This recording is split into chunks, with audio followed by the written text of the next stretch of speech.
द्वितीय अध्याय। देवताओं के तेज से देवी का प्रादुर्भाव और महिषासुर की सेना का वध। विनियोग। ओम मध्यम चरित्र के विष्णु ऋषि, महालक्ष्मी देवता, उष्णिक छंद, शाकंभरी शक्ति, दुर्गा बीज, वायु तत्व और यजुर्वेद स्वरूप है। श्री महालक्ष्मी की प्रसन्नता के लिए मध्यम चरित्र के पाठ में इसका विनियोग है।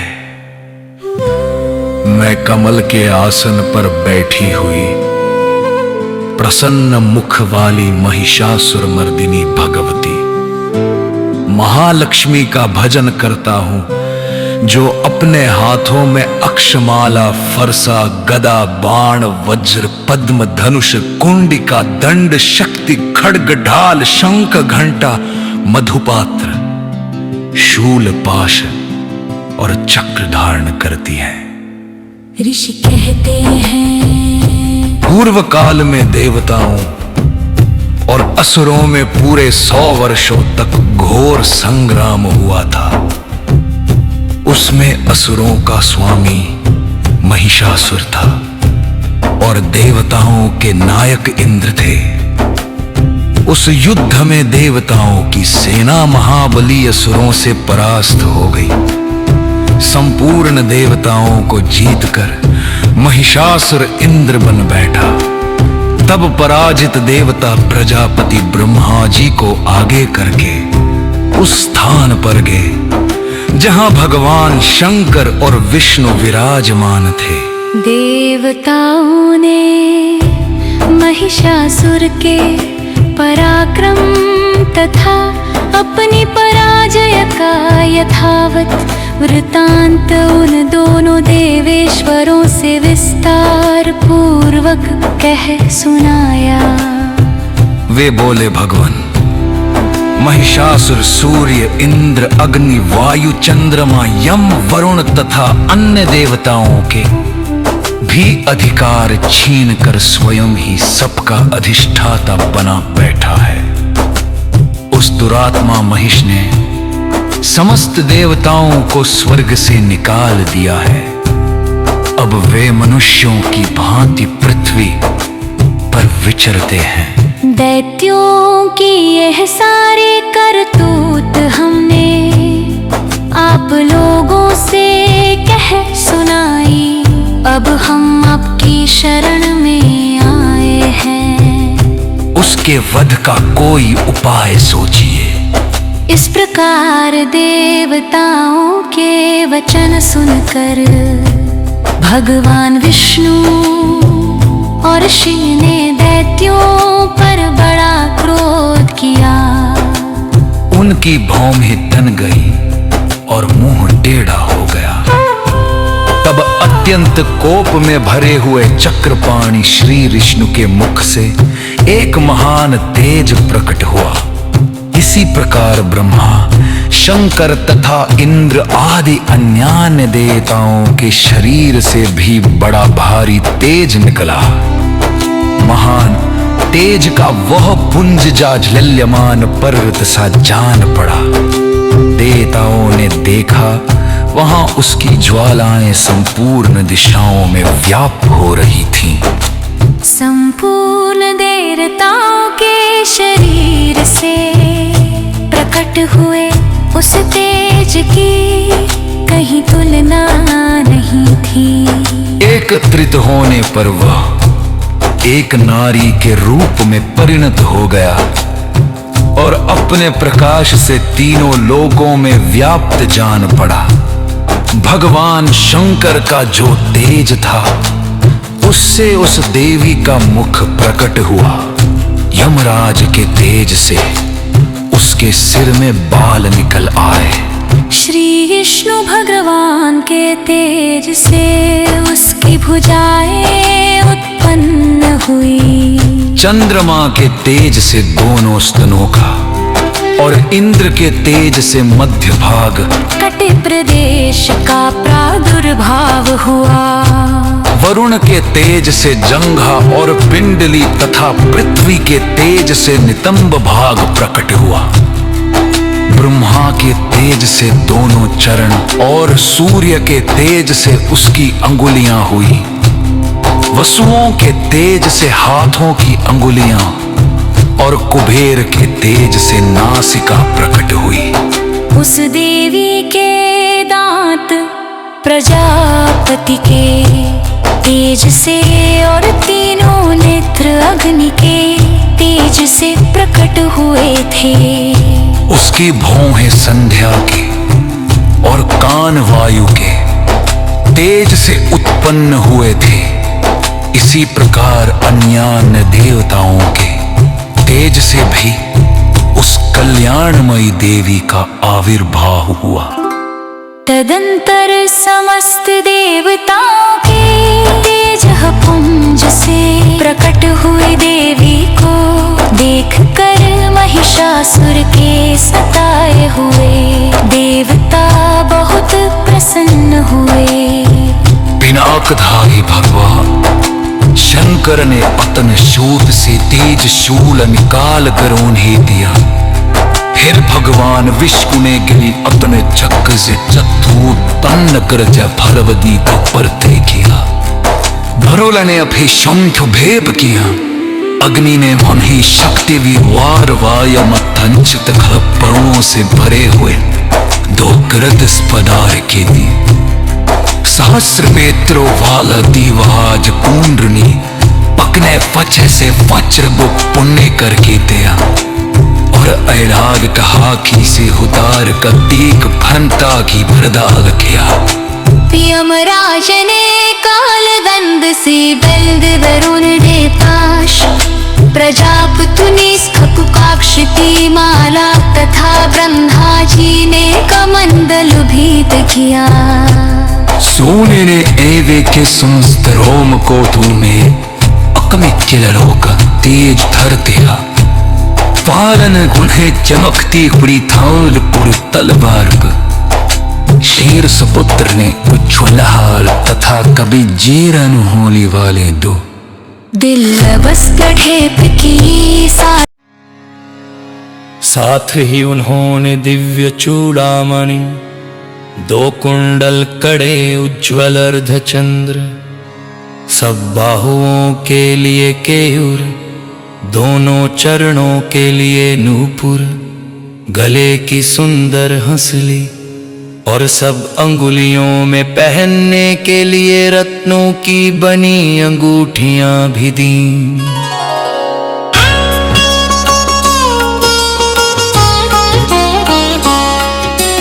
विश्वकर्मा ने उन्हें अत्यंत निर्मल फरसा भेंट किया। साथ ही अनेक प्रकार के अस्त्र और अभेद्य कवच दिए। इनके सिवा मस्तक और वक्षस्थल पर धारण करने के लिए कभी न कुम्हलाने वाले कमलों की मालाएं दी। जल्दी ने उन्हें सुंदर कमल का फूल भेंट किया। हिमालय ने सवारी के लिए सिंह तथा भांति भांति के रत्न समर्पित किए। धनाध्यक्ष कुबेर ने मधु से भरा पान पात्र दिया तथा संपूर्ण नागों के राजा शेष ने जो इस पृथ्वी को धारण करते हैं उन्हें बहुमूल्य मणियों से विभूषित नागहार भेंट दिया। इसी प्रकार अन्य देवताओं ने भी आभूषण और अस्त्र शस्त्र देकर देवी का सम्मान किया। तत्पश्चात उन्होंने बारंबार अट्टहास पूर्वक उच्च स्वर से गर्जना की। उनके भयंकर नाद से संपूर्ण आकाश गूंज उठा। देवी का वह अत्यंत उच्च स्वर से किया हुआ सिंहनाद कहीं समान सका आकाशों के सामने लघु प्रतीत होने लगा। उससे बड़े जोर की प्रतिध्वनि हुई जिससे संपूर्ण विश्व में हलचल मच गई। और समुद्र कांप उठे। पृथ्वी डोलने लगी और समस्त पर्वत हिलने लगे। उस समय देवताओं ने अत्यंत प्रसन्नता के साथ सिंह वाहिनी भवानी से कहा, देवी तुम्हारी जय हो।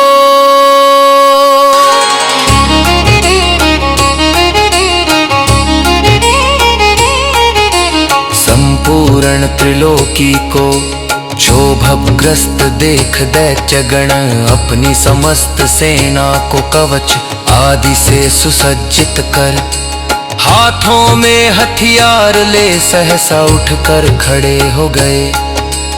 उस समय महिषासुर ने बड़े क्रोध में आकर कहा, ये क्या हो रहा है? फिर वो संपूर्ण असुरों से घिरकर उस सिंहनाद की ओर लक्ष्य करके दौड़ा और आगे पहुंचकर उसने देवी को देखा, जो अपनी प्रभा से तीनों लोकों को प्रकाशित कर रही थी। साथ ही महर्षियों ने भक्ति भाव से विनम्र होकर उनका स्तवन किया। उनके चरणों के भार से पृथ्वी दबी जा रही थी। माथे के मुकुट से आकाश में रेखा सी खींच रही थी तथा वे अपने धनुष की टंकार से सातों पातालों को क्षुब्ध किए देती थी।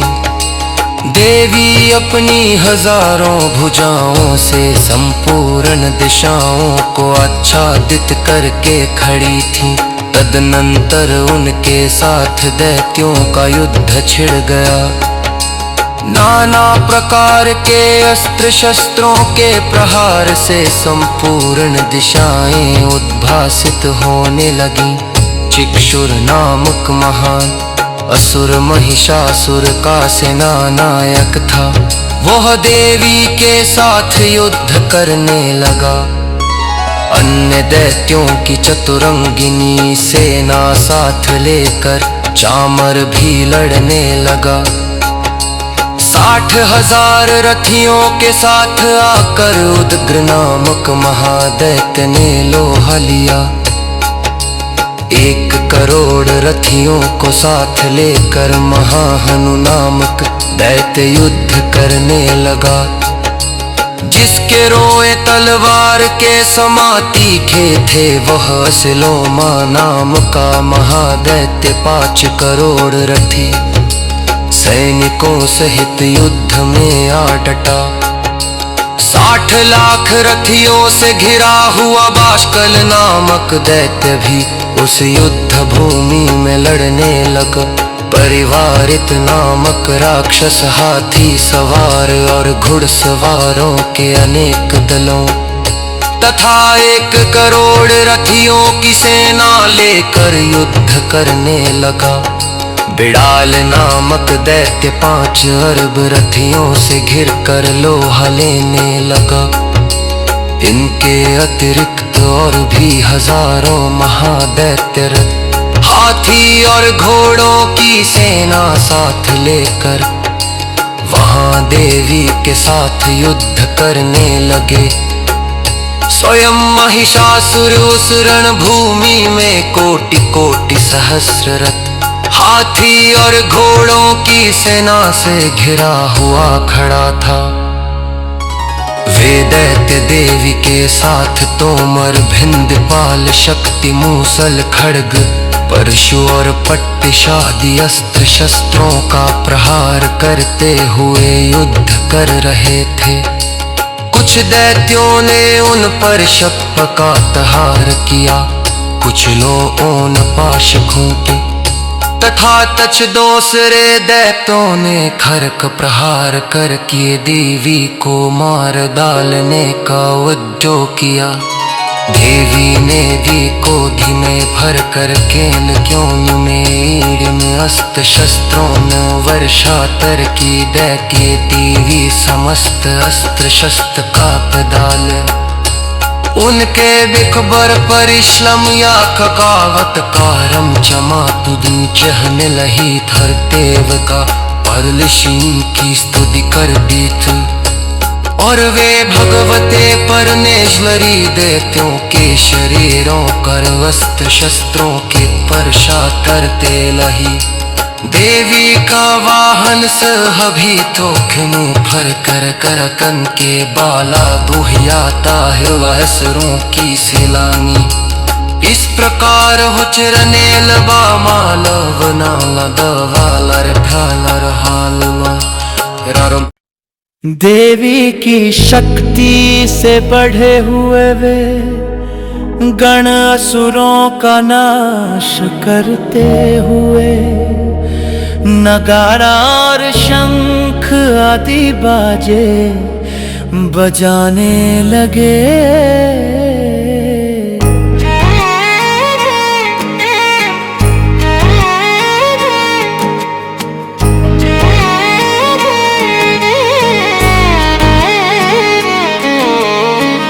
उस संग्राम महोत्सव में कितने ही गण मृदंग बजा रहे थे।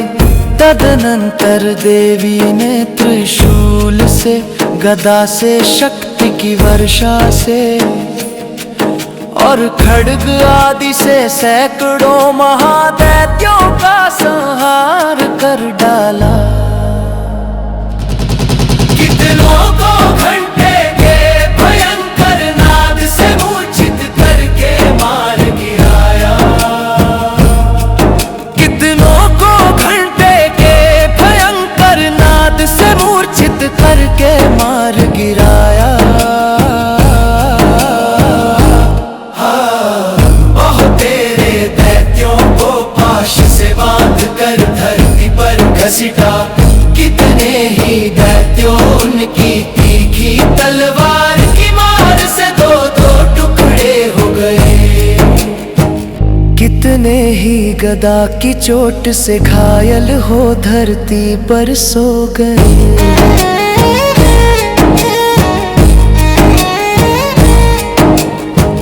कितने ही मूसल की मार से अत्यंत आहत होकर रक्त वमन करने लगे। कुछ दैत्य शूल से छाती फट जाने के कारण पृथ्वी पर ढेर हो गए। उस रणांगन में बाण समूहों की वृष्टि से कितने ही असुरों की कमर टूट गई। बाज की तरह झपटने वाले देव पीड़क दैत्य गण अपने प्राणों से हाथ धोने लगे। किन्हीं की बाहें छिन्न भिन्न हो गई। हाँ, कितनों की गर्दनें कट गई। कितने ही दैत्यों के मस्तक कट कट कर गिरने लगे। कुछ लोगों के शरीर मध्य भाग में ही विदीर्ण हो गए। कितने ही महादैत्य जांघें कट जाने से पृथ्वी पर गिर पड़े। कितनों को ही देवी ने एक बाह एक पैर और एक नेत्र वाले करके दो टुकड़ों में चीर डाला। कितने ही दैत्य मस्तक कट जाने पर भी गिर कर फिर उठ जाते और केवल धड़ के ही रूप में अच्छे अच्छे हथियार हाथ में ले देवी के साथ युद्ध करने लगते थे। दूसरे का बंध युद्ध के बाजों की लय पर नाचते थे। कितने ही बिना सिर के धड़ हाथों में खड्ग शक्ति और रिष्टि लिए दौड़ते थे तथा दूसरे दूसरे महादैत्य ठहरो ठहरो ये कहते हुए देवी को युद्ध के लिए ललकारते थे। जहां वह घोर संग्राम हुआ था वहां की धरती देवी के गिराए हुए रथ हाथी घोड़े और असुरों की लाशों से ऐसी पट गई थी कि वहां चलना फिरना असंभव हो गया था।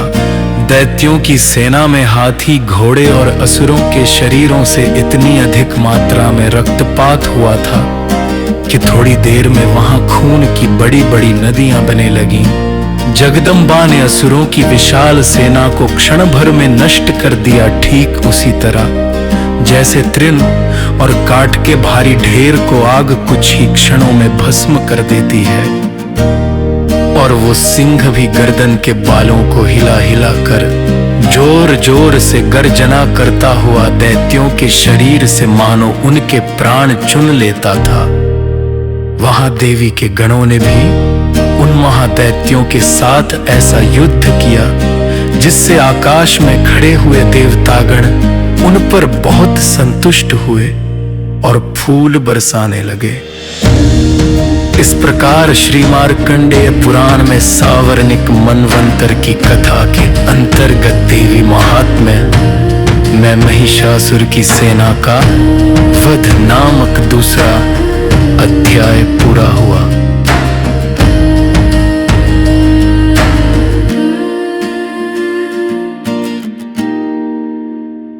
आप सभी से निवेदन है कि चैनल को सब्सक्राइब अवश्य करें, एक वृक्ष अवश्य लगाएं, आपका दिन शुभ हो, आपका दिन शुभ हो।